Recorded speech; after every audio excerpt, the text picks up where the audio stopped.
You're listening to the 49 Carats Podcast, a 49ers Goldmine production with Stephanie Sanchez.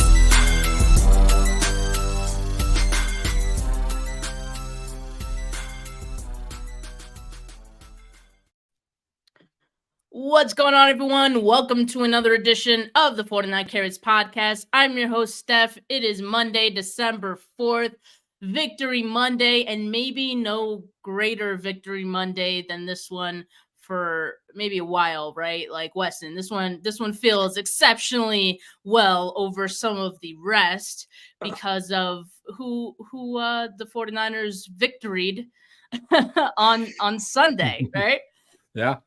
Yeah, I'm like trying to press my mind. It's been a long time, since like a regular season win, especially for a team that just has different aspirations. You try not to get your, too high, too low based on the flow of like the regular season. But this one was just super sweet given how our season came to an end and who it came, whose hands it came to an end in, and all the trash that has led up to this over the last 10 months or so.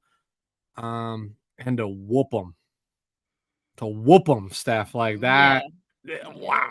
Yeah. And I'm going to eat humble pie too, right? Because on this show last week, I said, I don't think this is going to go the way people are anticipating it. And I don't think, I think very highly of what the product that the Philadelphia Eagles put out there. But my God, that exceeded come on. I don't care what score you predicted before the game. If you're the Niners by a million crowd, right? Like you never actually believe that, but that's what it felt like yesterday. It was awesome.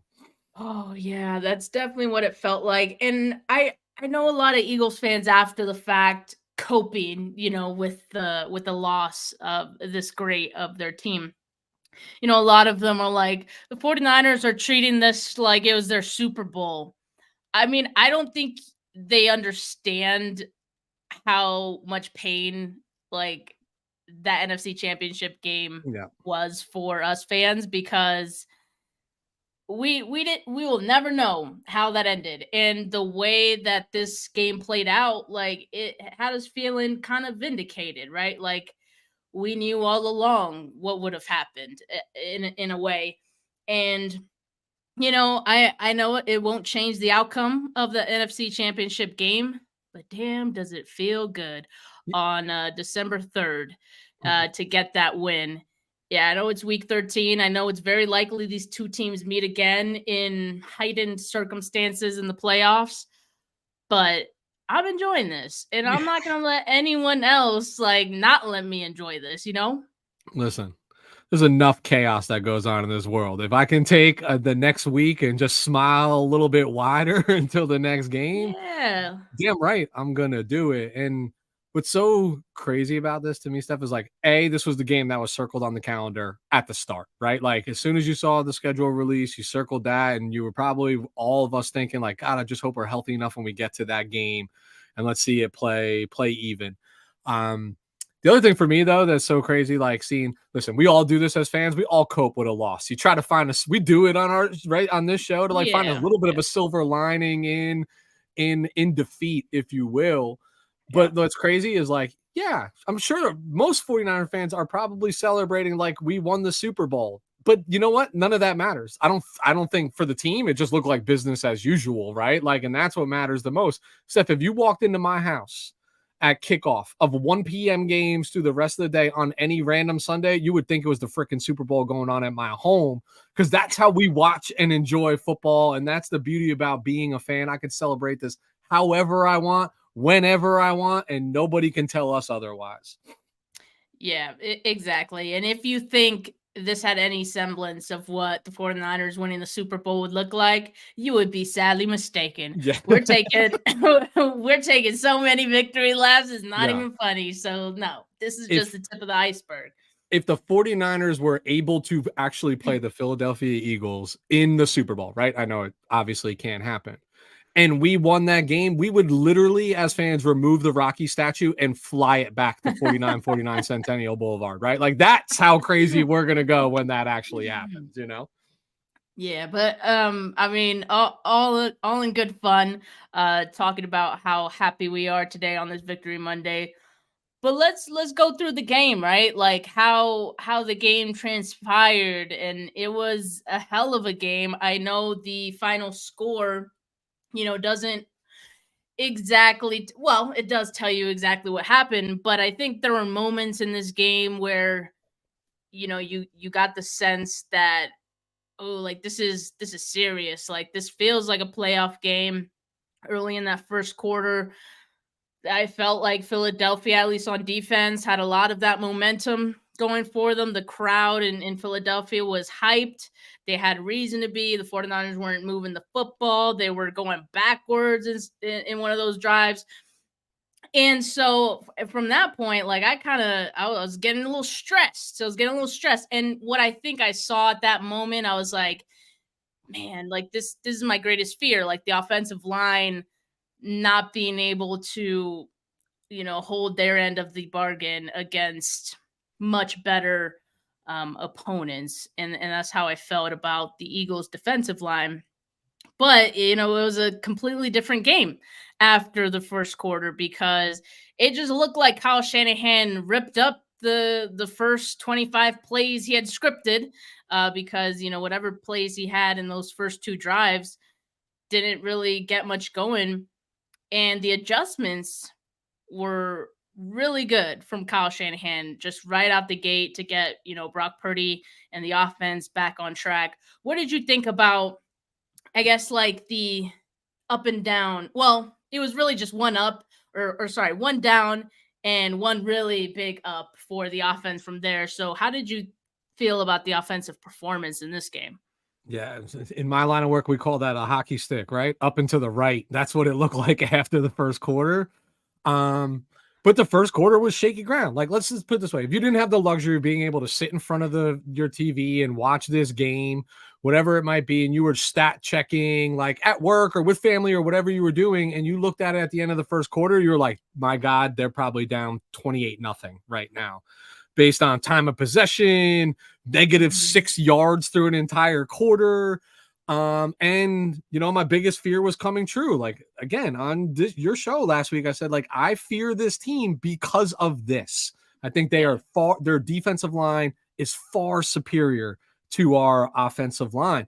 And honestly, that's what the first two drives looked like, right? I mean, they couldn't get anything going with they barely even tried to run, but like, pressure in Brock's face, like, moving out of the pocket, and just timing looked off, sequence looked off. And, and then, like you said, right, like, but I think the saving grace was, and you saw this tide like turn a little bit, was after that second possession for Philadelphia, not getting into the end zone again. Yeah. You were like, got it. One possession you can still take the lead here, right? Even if you stop the bleeding, you go down and kick a field goal, just get something positive going, like you're still in this game.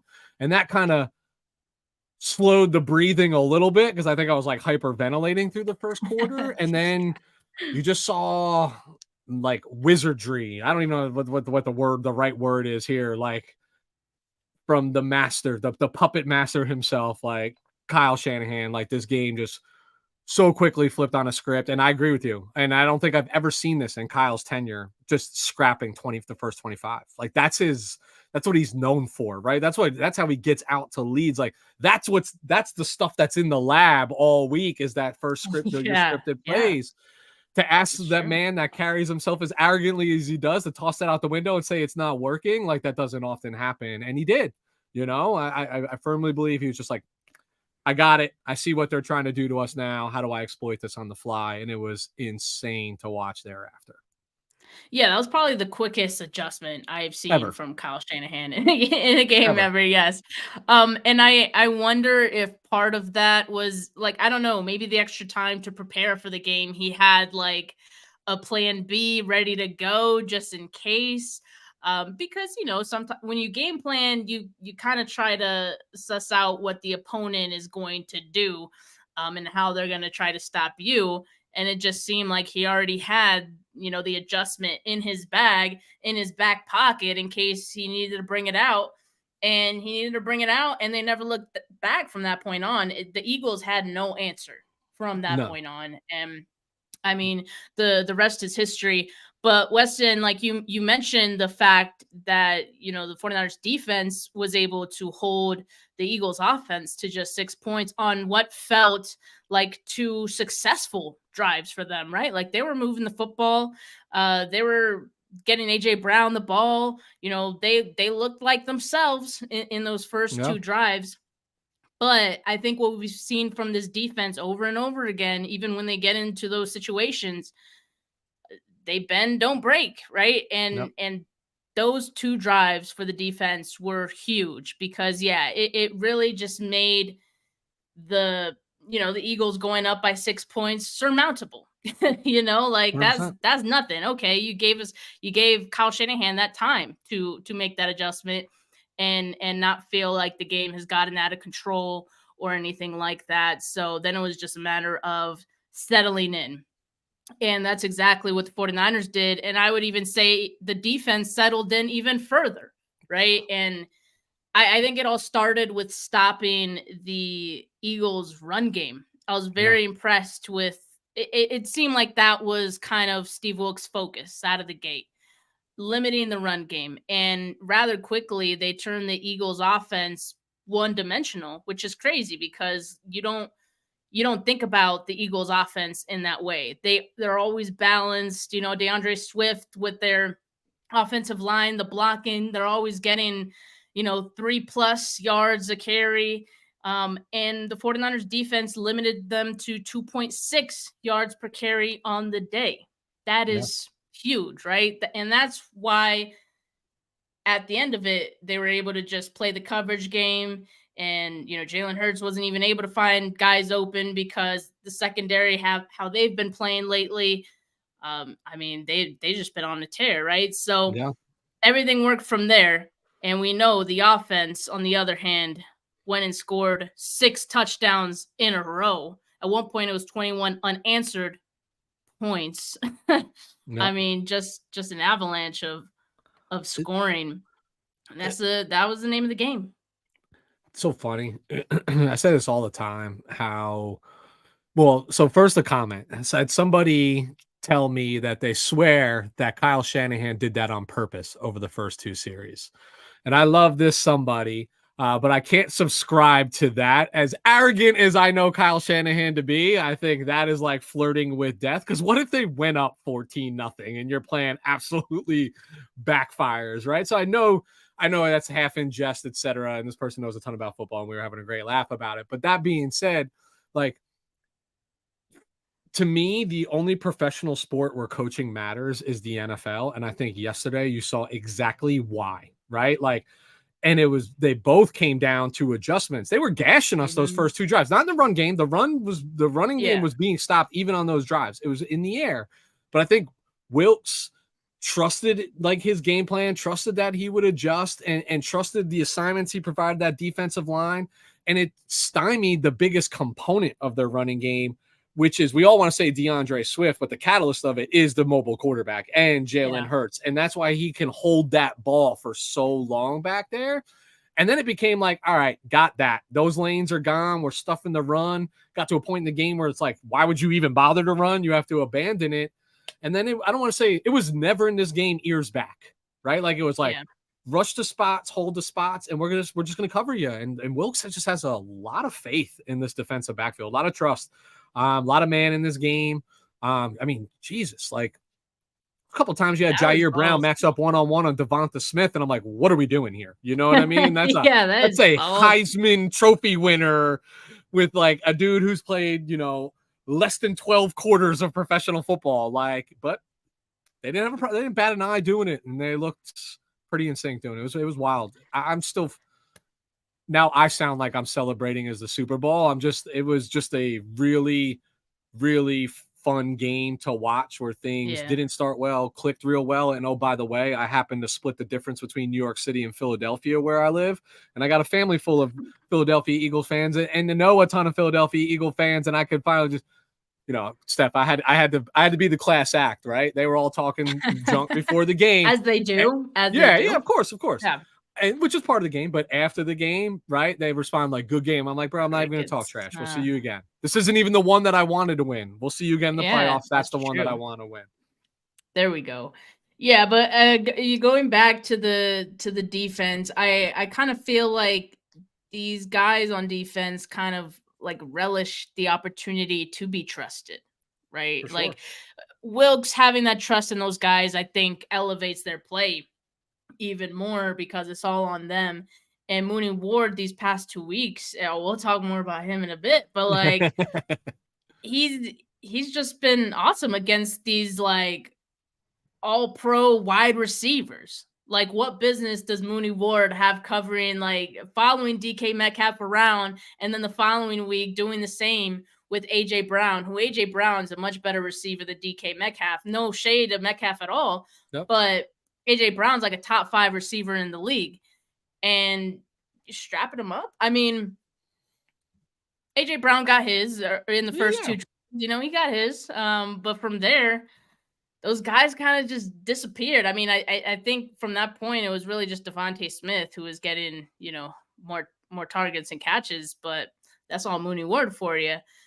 I do want to ask, or I just want to discuss this, Weston, Dre Greenlaw and head of security for the Eagles. I'm already forgetting his name.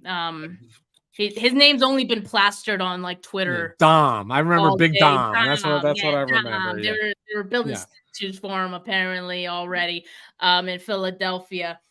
But like I don't, a very controversial moment in the game because for one, it's like, Greenlaw putting the hand on anyone, like, I get it. Like that's call for getting disqualified. For sure. But Big Dom, like, bro, what are you doing? Like, who are you to be up in the mix like that? And that's really what kind of set it off for both sides, I think. And it was just a very weird moment in the game. Like, it felt like the game was starting to lull a little bit, and the 49ers were taking control. They had the reins of the game. Yeah. And then for a moment there, it just felt like the Eagles got it back. And the crowd was like all mad and back into it. It was just a weird moment. I've never seen anything like that happen in a game. Well, you know what this event did for me is I didn't even know they had chief security officers that were on the sideline of games. And I've been only following the sport for 36 years. Like, I couldn't even tell you who holds that role for the 49ers, right? I would have to go Google that.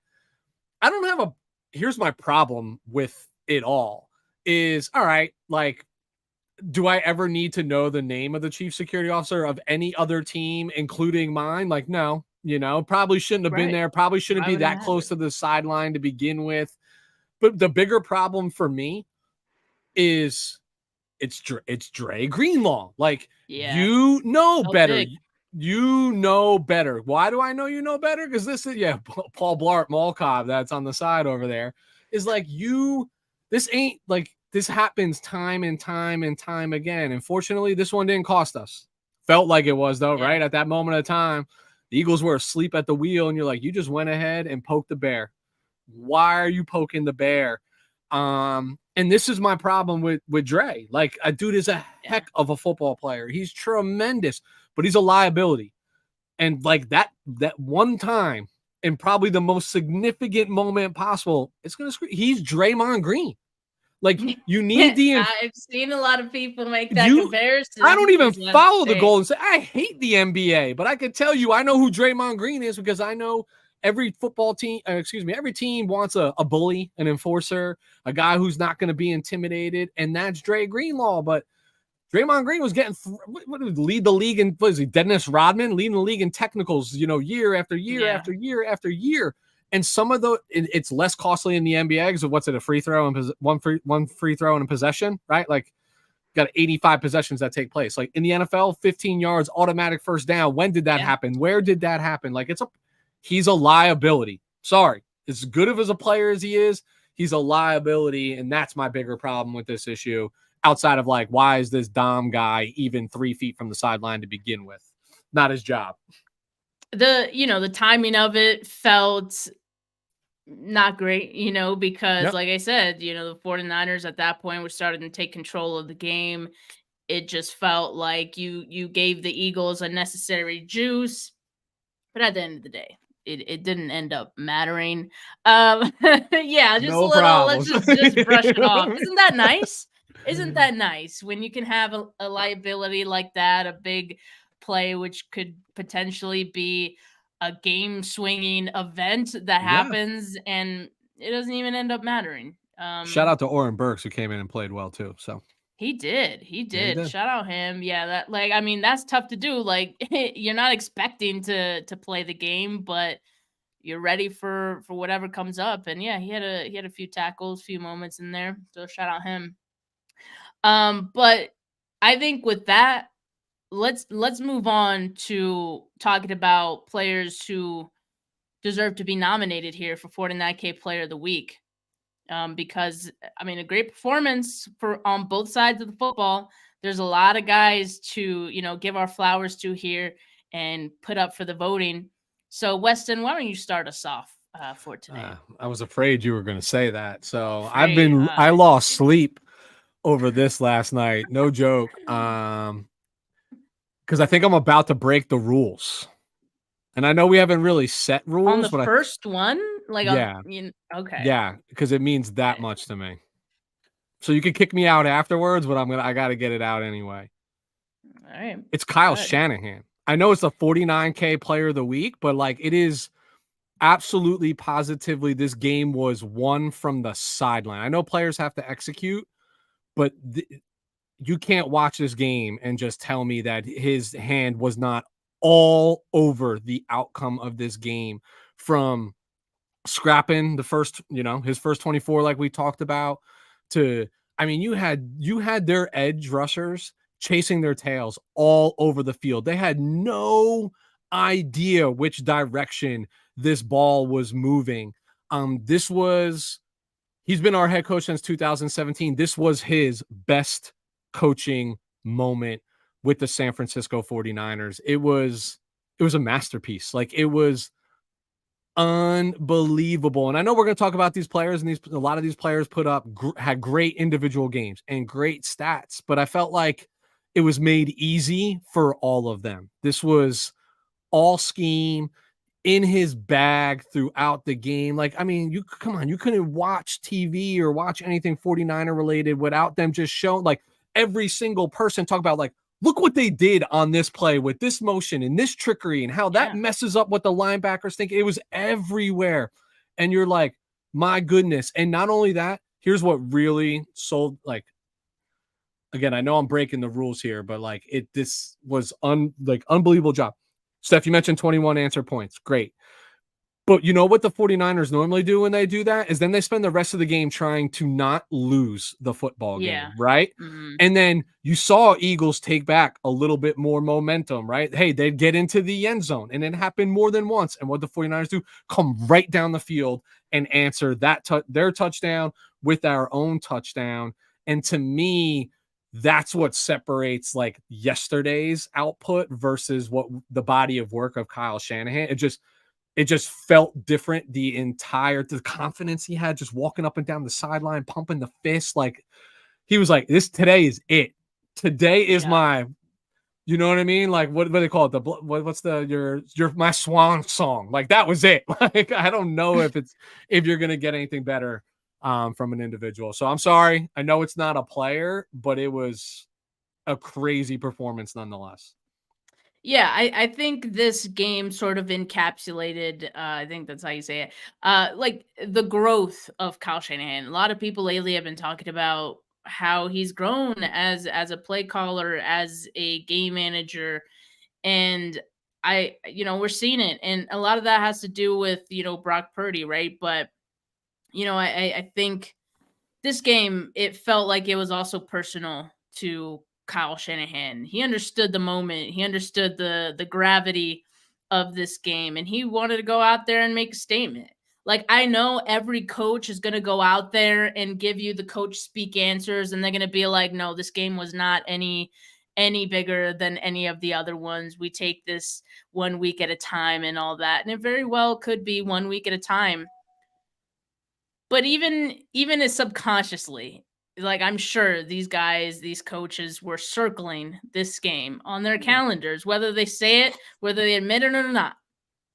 And so I think just the way that he went about this game and the confidence that he had in it came from the game plan that he wasn't even able to execute in the NFC Championship game too. And now, like, you look at the Eagles defense and they're less dangerous than they were then. Like, they have way more holes than they did then. So I think it came from a place of just wanting to make a statement and knowing he had the guys and he had the plays to make it happen.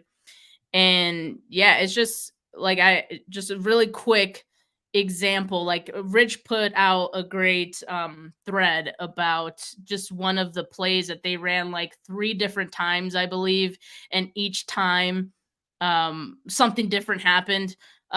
So like the Christian McCaffrey route that was this Brock Purdy ended up hitting on the left. Okay, this results sideline. I didn't so see this is the second. Yeah, so this is the second time they ran it. The first one was an incompletion to McCaffrey, but McCaffrey did like an out on that one. The second time they targeted Juwan Jennings up the middle, but you see McCaffrey went off and ran a route. But yeah, Juwan Jennings got that one. And then the third time they ran it, same motion of McCaffrey going out here. And so the linebacker's thinking, oh, he's probably going to go out again because that's what he did the first time. And then what a ball. Right over. He released that before McCaffrey was even out of his break on the out. That was. Yeah, he does that a lot, doesn't he? He does that a lot. That's what you're taught to do. Most you know, because you have gunslingers, right? That they wait till you're open and they'll just place it in there like a dart, right? When you're more of a finesse thrower and you're on accuracy, you got to throw to windows all day. It's anticipation. That's why, you know, that's how the West Coast offense was invented. If you break that rhythm, you break that quarterback. Like that, it's that simple, but it's really hard to break that rhythm. Yeah, and so, like, I think what we see out of Kyle Shanahan, I mean, we've always seen this. He sets up plays, you know, sometimes within many games. Like, you'll see, like, it's like, I don't know, a game of Inception. I don't know, but just like he puts the idea in your head, you know, like he implants the idea, and then you think it's going to be one thing, it turns into something else. And I mean, it's really just he's mastered that. It's unfair. And the coaches, you know, the coaches are playing the mind games with each other. The players are playing the mind games with each other. And like, you know, nobody wants to be outsmarted. So then everybody's overthinking everything. It's just a mess, right? You know, and but I don't know. I just thought that was his absolutely the best coach game that I've seen from Kyle Shanahan. Yeah, I mean, that's totally fair. I think so too. I think so too. And I think we'll just continue to see Kyle Shanahan grow as a play caller. And I think it's because of this next guy that I'm going to nominate. Let's do it.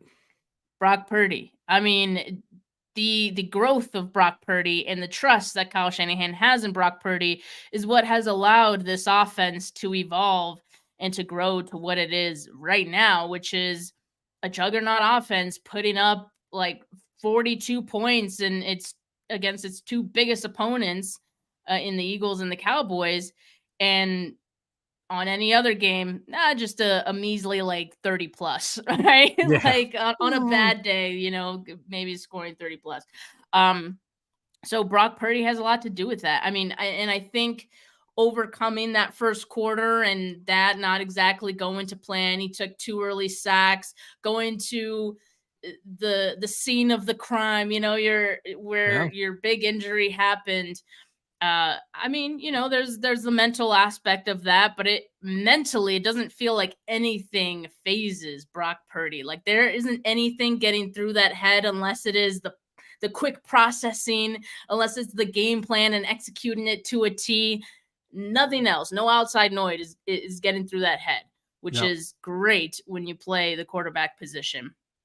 as we saw, he settled in the second quarter. In the second quarter alone, he was 9 of 11 for 118 yards and a touchdown. He was averaging 4.6 air yards per attempt, which now I'm seeing a lot of people saying like Brock Purdy's like a check down merchant, which is, I get it. Like that was just the game plan, right?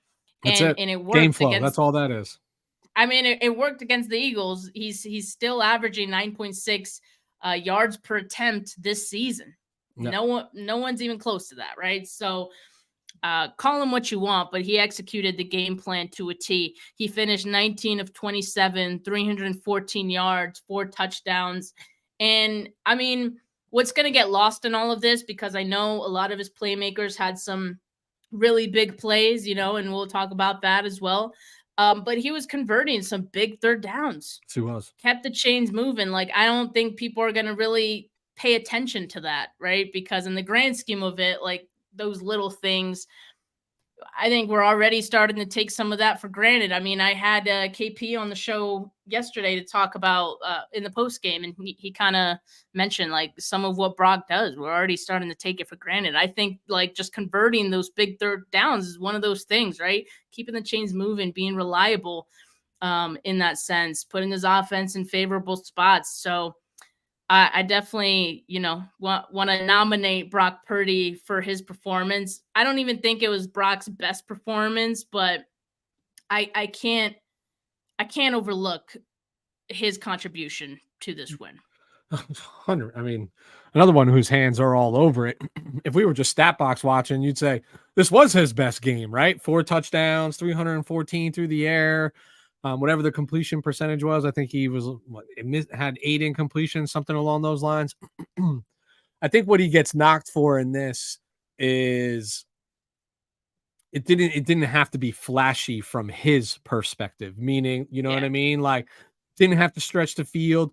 Listen, he made a couple really incredible throws. You just brought one up. That throw to McCaffrey, that's a touch throw, put it right on the money. He had another one on a big third down where they isolated Ayuk all the way out to the right alone, side, right? Yep. To the far side of the field out and put a dart out there. Like you can't ever knock a guy for just doing what he's asked to do. And you hit the nail right on the head. Game plan.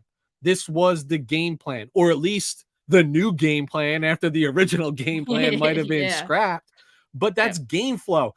You want me to go in there and knock on the huddle and say, hey, Brock, I'm going to need you to throw that ball downfield. These writers don't like it too much when you're dinking and dunking, you know what I mean? And the opposing fans are going to, whatever, scoreboard. But everything that you mentioned about back to the scene of the crime, in like a very similar like fashion, little rainy, cold, a little bit colder for a December game. Like it was all lining up. And the dude just, he's got the baby face. We all know that, but like, he just looks calm, like I saw like a little smirk after the second 3 and out where he was just like a little, I don't want to say defeat, like just like frustration in his face, but that's fine. You're a football player. Like you're going to get frustrated. Yeah. He's not slamming his helmet. He's not mother effing anybody on the sideline. Like he's just rally and go. And they believe in him. And my favorite thing about this is when everybody, pregame, like, based on his outfit, you see all the quotes are like, we ain't losing to this guy, blah, blah, blah. His Cole's outfit. That was the best. I screenshot that on my phone and be like, see this $75 Cole's outfit, and if you let him put his feet up on your couch, like, what a great reference. But yeah, I'll be honest with you, he wasn't on my list, but I felt confident he was coming to the table in this discussion. Yesterday was just hard to like you could pick so many people that I think like influenced it was a total team effort. That's the way, like it was for me hard to find somebody that played poor enough that they should be like singled out. You know what I mean? Yeah, I agree. Well, Weston, who's your next candidate then? I'll call him by his right name, then I'll call him by the name that everybody else calls him. It's Deebo Samuel. Not Deebo Samuels. Like I have to like these are professional stuff that get paid like who's calling him Deebo Samuels? Still? Everybody. Do not just turn on any of these channels. They all call him it. Former players, Shady McCoy, Steve Smith. Like, I'm just like, guys, stop. Like, you know what it is. In any case, the biggest thing for me with Debo was, he talked a lot after the loss in the NFC Championship game, and that talk continued, and he never backed down from it. I don't even know if I necessarily agreed with him. You mentioned this is a different Philadelphia team and a different defense than it was last year. I don't know if rookie year Brock, like, that's just a tall order, right? Now he's a little bit more seasons, got things under him. So, but again, I know this is a trash talking sport, and it is part of the equation, but it's been consistent chatter around things would have been different. And it's specifically coming from a single individual, right? Like, who's been the voice and the focal point of this. For him to come in and have the game that he had, 138 total yards, 3 TDs in a very physical manner, doing all things. We talked about last week how it was like, hey, nice to see you, 2021 Debo, right? Where you're doing a little bit of the running game, a little bit of the passing game. This was that. And then some, right? It was just building upon the presence that he built, in the most recent game. And he was a beast. He was a dog. And you just have to respect the fact that, like, in any chasm of life, when you talk your talk, you better walk your walk. And the man walked his walk. And for that, he has my, God, he already had my respect, but no, that was a big game that he talked, and a big game that he put up. There aren't a lot of players who can talk as much as he does and back it up as much as I've seen him do. Like, I'm still thinking also about that one mic'd up moment that we had in, I think it was like 2 playoffs ago, when he was telling Kyle to give him the ball against the Cowboys. He put in the box. He scored. Like, I mean, he can Debo, like, why didn't you tell us it was this easy? Just like manifest it, say it out loud, and it happens. Like, hey, do this every week, like, it seems like it's that simple for him, that he can flip the switch for himself and also for this team. Like, we've talked about it before, that Debo has that ability to flip the game on its head if he needs to, if the 49ers need him to, right? And I mean, he called it. I mean, it's just incredible. He caught all 4 of his passes, 116 yards receiving, 115 of those came after the catch. No. That is insane. And yeah, the two receiving touchdowns you mentioned, and then he had a perfect quarterback rating of 158.3, or sorry, it went throwing to him. Quarterback, yes. Brock Purdy had a perfect quarterback rating of 158.3 throwing to him. He also, on the ground, had a rushing touchdown, which I really liked that play. And maybe this goes back to Kyle Shanahan, because on that play, they used Hassan Reddick's over-aggressiveness against him, and it just left him in the dust. So, like, he wasn't going to do anything on that play. And, I mean, I'll also say this about Deebo Samuel. When he hits that second gear, the infamous second gear, I know he's about to break one when he hits that gear. Like, once he does that, like, that's the game. Like, like that, yeah. He's going to score. He's going to score. And so I saw something that said that he hit 20 plus miles an hour twice on Sunday. And he was 20.45 miles per hour on the 12-yard touchdown run. That's the 3rd fastest time by a 49ers ball carrier this year. This year, yeah. 20.23 miles an hour on his 46-yard touchdown catch. That's 5th fastest. And then 19.45 miles per hour on the 48-yard touchdown catch. I mean, it is just tough to catch him once he gets to that mode, right? That second gear. And he surprised you how fast he is, though, because he's like that little stocky guy. You know what I mean? Like, yeah. He's going to be, and then you're like, oh my God, he's pulling away from me. And to your point, like, it's visible to the audience when he hits that second gear. My lone frustration, I was like, hey, Fox camera crew, keep up. Debo sees something that I can't see, right? And he's about to split a defender or take it, across the field. Like, switch cameras now so I know what's happening. I also just want to say one more thing. Ray McLeod didn't play this game. Yeah. And so Deebo Samuel was out on kick return duty in this game. And I think he did a good job. Like, I think I want to see him there more. Like, if it wasn't for like the injury risk, of returns, I'd love to see Deebo take on more return duty, because he looked like he was almost going to break one, then he got tripped up.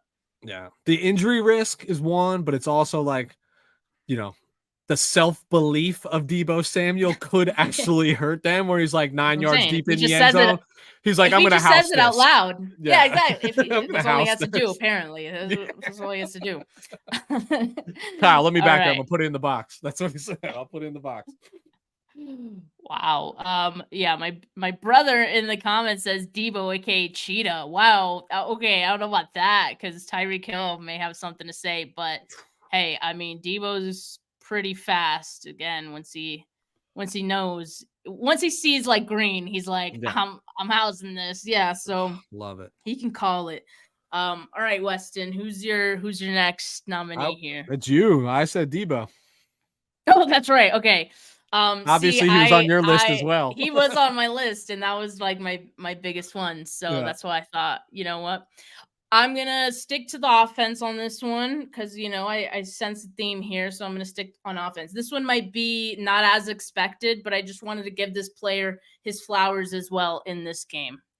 Jauan Jennings. I mean, maybe a little unexpected, but I like this one this week. He was clutch this week, and I went back and I looked at how many third downs he had, or he converted in this game. Is 3. It felt like more, but at 3, I think it was because in the moment, and 2 of them happened on the same drive. And so I'm going to just read them off. 3rd and 5, it was an 18-yard catch that he had on 3rd and 5. 3rd and 9, 8-yard catch, not converted, but set up a 4th and 1. At that point, they were on the Philly 36. Next play, CMC converts it. So he put him in a good spot. 10 minutes left in the game when they went for that 4th down too, if I remember correctly. Love it.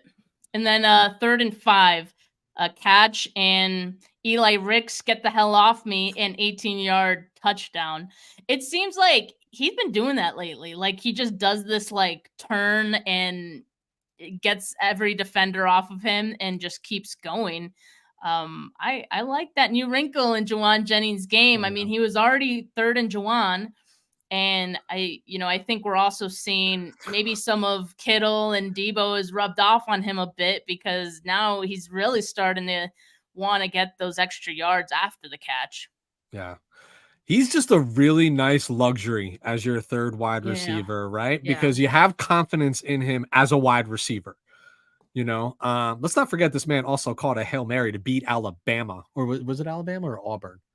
Whatever. He caught a Hail Mary like in a very big college. Like, so he was a big time college receiver.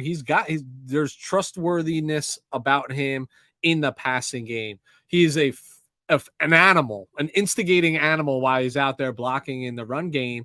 And this offense always looks its best when that 3rd wide receiver is like reliable, a la like Kendrick Bourne, back in like 2019, 2020.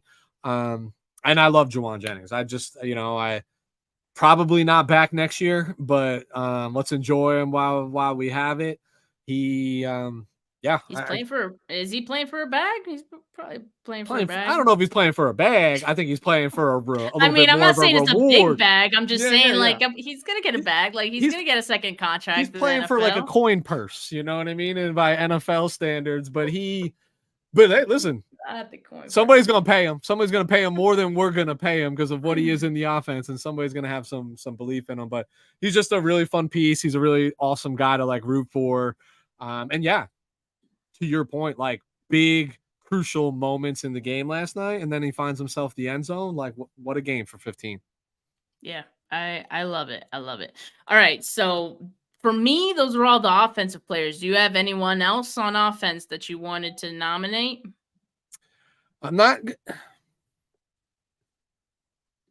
How do we not Christian McCaffrey. Like, he's still the engine. Yeah, I mean, yeah, that's fair. He's the most valuable player in the league. Like, I know we want to talk about Brock Purdy. It's this guy. Like, you want to know why he doesn't get nominated anymore? Because we're like, just another day, right? Yeah, just another day at the office like from Fred 23. Warner, like 133 total yards, a single touchdown. Like, just light work. That's light work for him. Light work. Just got him out of the game early enough, right? Like, get a little rest in him before this next game. But like, it's hard to ignore what he does week in and week out. And then I would like honorable mention Trent Williams, because yesterday got me thinking, is he the most important piece of this offense? Because, God, it looks a little different. Like, listen, we didn't even make an attempt to run the ball to the right unless it was a gimmick play. When we were straight up running the offense, we might as well have been like, hey, put two people over 71.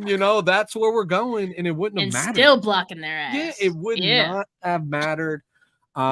He matters significantly to the viability of our Super Bowl hopes. So, but it was very evident against a very, very, maybe the best defensive line that this team will see all season, right? And God, we needed him in there, and thankful he was in there. In particular for the run defense, I think that's what the Eagles defense right now is most known for. I mean, and so coming into this game, and I'm trying to find coming into this game, Philadelphia defense was allowing 85.3 rushing yards per game. They're third best in the NFL at that. Now, if you look at just the last 3 games, then you start thinking, I don't know if I'm buying it. Yeah. But I think the point still stands. Like, they're a good run defense, and as far as like yards per attempt that they were allowing this season, it was 4.1. Well, Christian McCaffrey averaged 5.5 on Sunday. And yeah, I think that did have a lot to do with Big Trent. And actually, like, if you look at the Eagles run defense, a lot of the success that opponents were having was running to the left. So it actually worked out perfectly well. Just their flaws fitting in with what the 49ers do best, running behind Trent, right? So, yeah, I mean, I am starting to get to that point with McCaffrey where it's like, okay, I can nominate him every week, but what fun would that be, right? Like, there's no room on the list for like Jawan Jennings if we keep saying McCaffrey. But it's similar to Fred Warner. Like, you set your watch to how good those guys are. Because they do it every single week. Trent Williams, same way.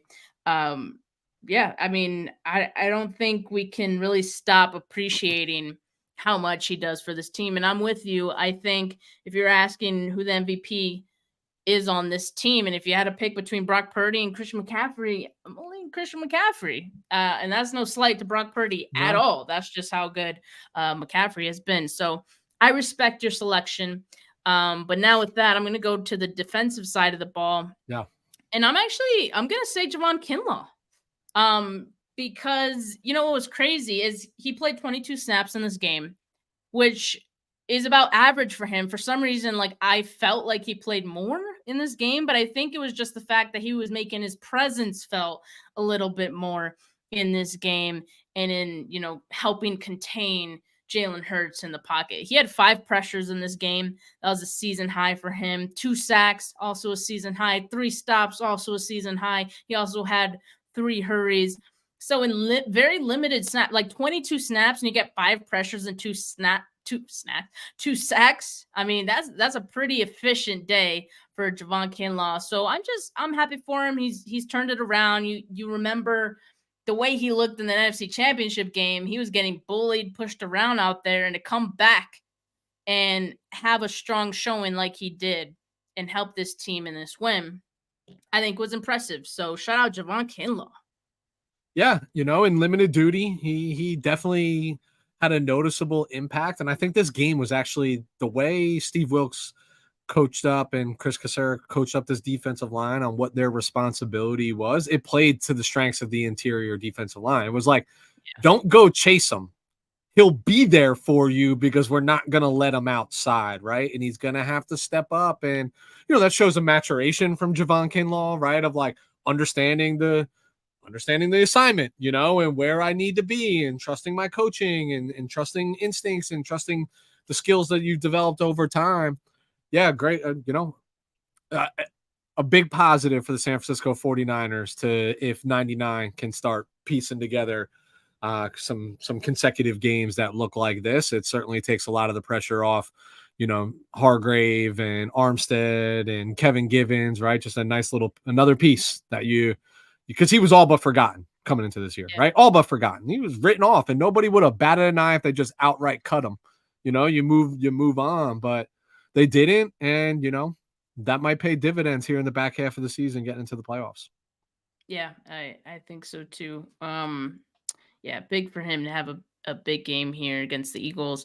But I think there are a couple other guys on the defensive side of the ball who had big games. Care to mention your next vote?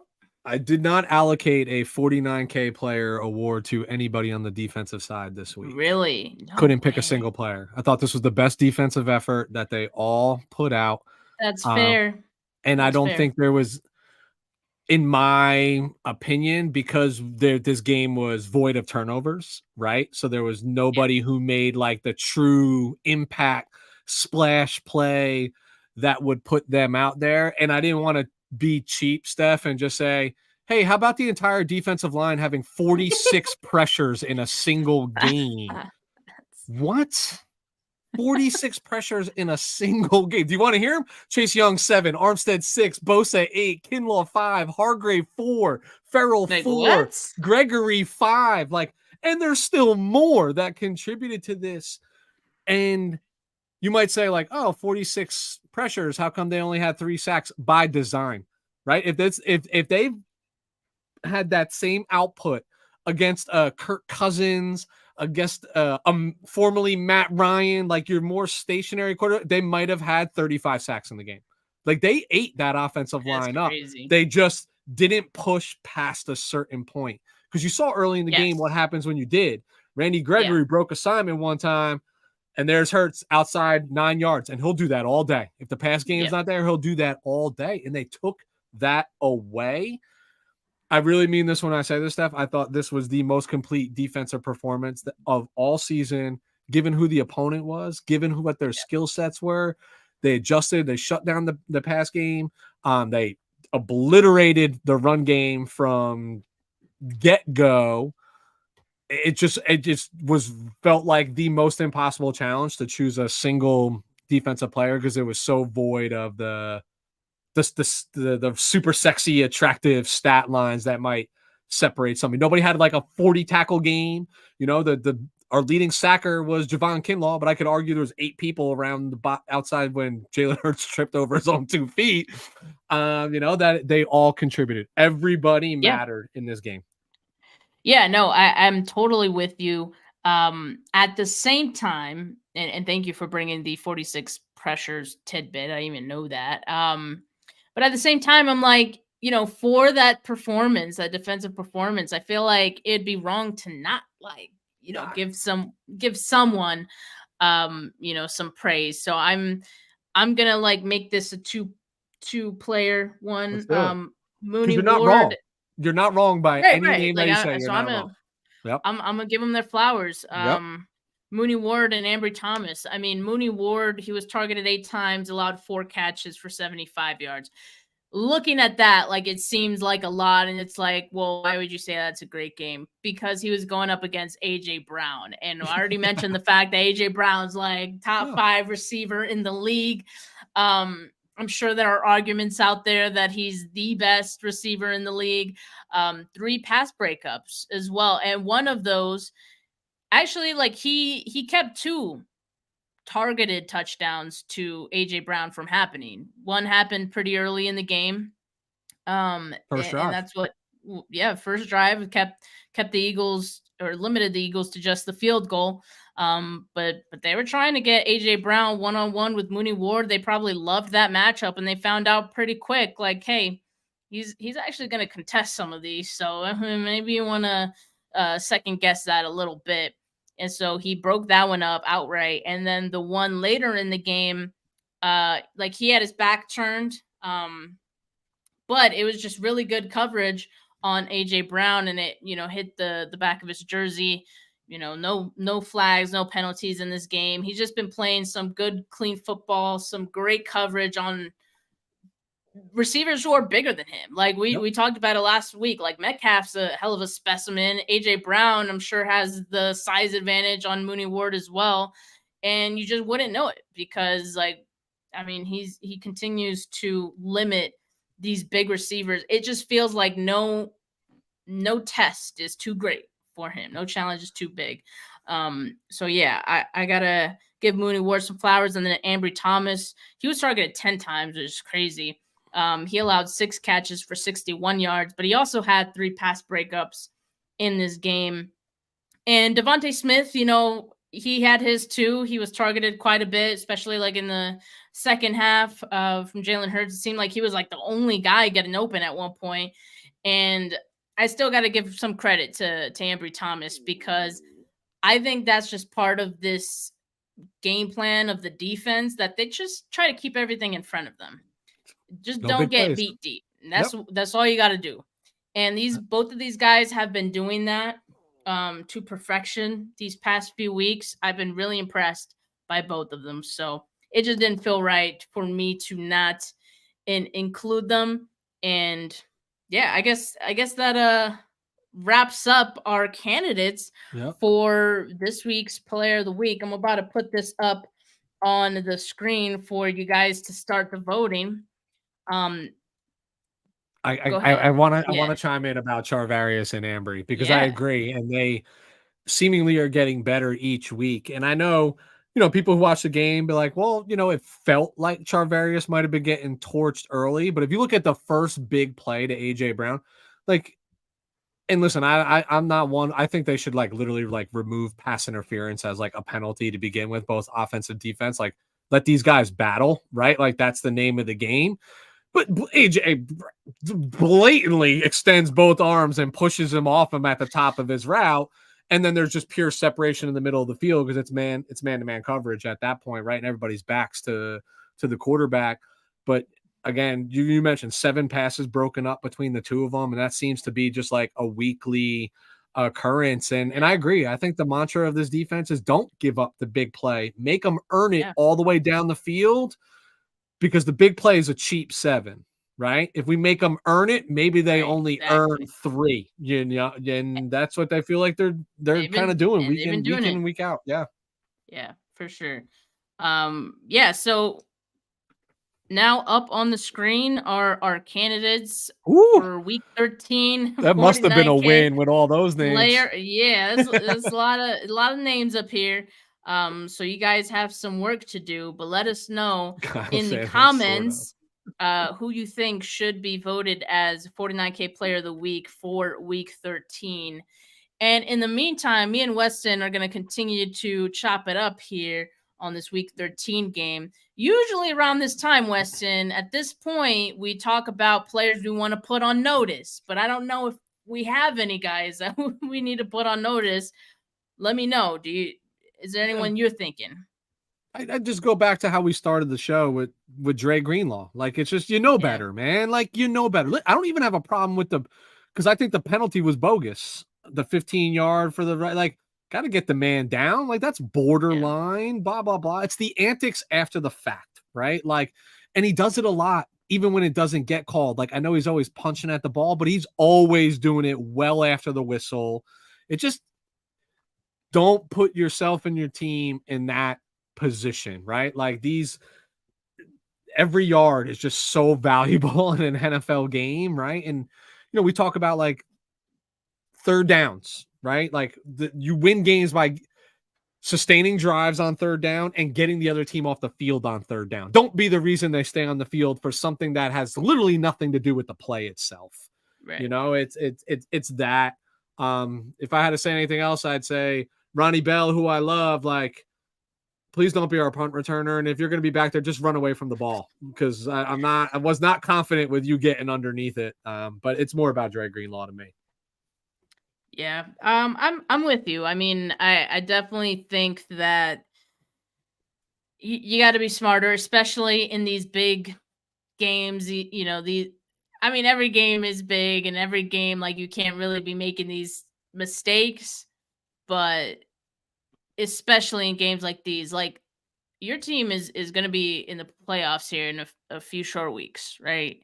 You can't afford your team can't afford to lose you in the middle of a game, Yeah. especially that Can't. early. Like, I mean, at no point in the game could any team afford it. I mean, apparently the 49ers could in this game, but you know what I You mean? got Like, you Oren just never. Burks, baby. It's all good. Yeah, Warren Burke's masterclass. But I mean, you just never know, and it's just not a good look putting your guys in that position. And so, yeah, I'm with you. I mean, yeah, if anyone should be on notice, I think Greenlaw. Yeah, that's Yeah. warranted for sure. It's just hard with the. We agree on this, Steph. I know we do not disagree. That was an ultimate team win. That was not one player, maybe aside from Debo. By the way, that's where my vote goes. Hold All on. right, we got it. Fabio coming Yeah, at me. yeah. My I don't brother's know. shouting out the POC poster I, in the back. I think these cats are a little too young. They don't understand what real music actually sounds like. But I'm with you on that, Five. It does pay them no mind. I'm playing Pac as I'm warming up for the game because Steph and I play for the team too. So we out here doing us. But it wasn't ever bigger than one person, right? And I don't feel like one person single-handedly. This happens in the NFL, and usually it's the quarterback who wills the team to win. Just felt like collective, like from all facets, all three phases of the game, all three levels. It was awesome. It was a lot of fun to watch that game, and I hope I see, I don't know, 7 or 8 more of those for the rest of this year too. I mean, those are my favorite kind of wins, right? Like when both sides of the ball just put on a masterful performance. Yeah. You can't ask for anything better. And I think, you're right. It all starts with the coaches, as evidenced by, you voting for Kyle Shanahan or putting voting up or wanting to put Kyle Shanahan on this list, which I oblige. He's on the list. Sort of. But yeah, sort of. But I think we're seeing this team hit a peak right now, and Yeah. it seems like they're finding their stride, man. And the next big game is that game against the Ravens on Christmas, and then from there it's get ready for the playoffs, right? So I just hope they're not peaking too early, right? Because we've seen that happens. Well, I think it's for the Niners. I think it's a matter of like injuries. Which, yeah, it's health. Yeah, that's their biggest thing, right? Like just staying healthy, which is easier said than done, especially in long seasons, especially when you play like physical games like the one they played yesterday. In fact, there were a plethora of injuries that Kyle Shanahan reported today. I'll just read those off really quickly since we touched on the subject. Ross Dwelly tight end has a high ankle sprain. Eric Armstead has a foot and knee injury. They're waiting more info, I'm guessing, on the knee injury. The foot one was one he had, last week. Yep. Didn't practice, but said he was going to play. He played, but now dealing with a knee injury. And so Kyle said they're waiting more info. Hopefully that's not too serious. Spencer Burford, right guard. He is also dealing with a knee injury. Of course, this is a different injury than what he had 2 weeks ago. So something to monitor. And then cornerback Darrell Luter Jr., rookie, who's been playing on special teams. He's dealing with a hamstring injury. Ray McLeod is still day-to-day with his rib injury. So not ideal. Nope. Not ideal right now. But like I said, health is key. So hopefully some of these end up being, just a couple day injuries, maybe, a week or so, and you hope for nothing more serious than that. But just some things to keep an eye on. I think they're in a favorable spot though when it comes to being healthy at playoff time, because it's the pressure of holding the number 1 seed is not on them, right? Yeah. Now it's just go check your boxes, win your football games, and you can watch how it plays out. And if it doesn't play out favorably, and Philly doesn't lose to Dallas next week, or find that third loss, then you open up yourself for more options. Like, hey, do I need to play Eric Armstead this week? Maybe not. Maybe I give him the extra week for the knee, right? Then you start being able to make those decisions for yourself. But right now, you're gas to the floor, pedal down, because you want that number 1 seed. You want that coveted bye week, and rather rest your players that way. Although I don't know. I just think they can find opportunities to rest who they need to make sure that they're as healthy as they can be heading into the playoffs. Because I think it's an all but gone for conclusion that they're probably going to win the NFC West, right? So they're going to get a home playoff game. You take it from there. If you get the 1 seed, great. If it's there to play for, but right now it's just week to week, check the boxes, keep your team healthy. Yep. There's still a lot of 5 games left. Right? So, but hitting the stretch here, so definitely have to look out for health. But Weston, I think we're ready to name our 49K player of the week. It was honestly maybe the easiest vote we've had all season, thanks to an incredible performance from Sir Deebo Samuel against the Philadelphia Eagles. Yeah. And honestly, I hope this isn't the last time that we see Deebo have a performance like this season. I'm sure in the playoffs, that's really when he comes alive, and so I'm looking forward to it. But great team all around win for them on Sunday, and just hitting the peak. Do it. We got, like you said, 5 more to go. It's there. Man, it's there for the taking. Control your destiny. All I care about is that 6th. I need that 6th Lombardi stuff. You need it. Yes. How much my life needs that right now. So. I'm with you. I am definitely with you. But guys, thank you so much for tuning into our show today, rocking with us for a little over an hour here. We really appreciate it. Make sure you like this video if you haven't yet. Make sure you subscribe to the channel if you haven't yet. Not just mine, but Weston's as well. Weston, let everyone know where they could find your channel. It's real simple. We're talking football. Come by, give it a fly. We talk a lot of Niners, but I spend we spend some time talking about the rest of the NFL. If you just need a break from time to time and just want to know what's going on with the league, I enjoy doing that, so I can think about my team from the outside in. But Steph, it's always a pleasure joining you on these Mondays, especially when they're Victory Mondays. Yeah, absolutely. And hopefully next week we're talking about another Victory Monday after the 49ers play the Seattle Seahawks. But for now, folks, have a good rest of your Monday. Peace.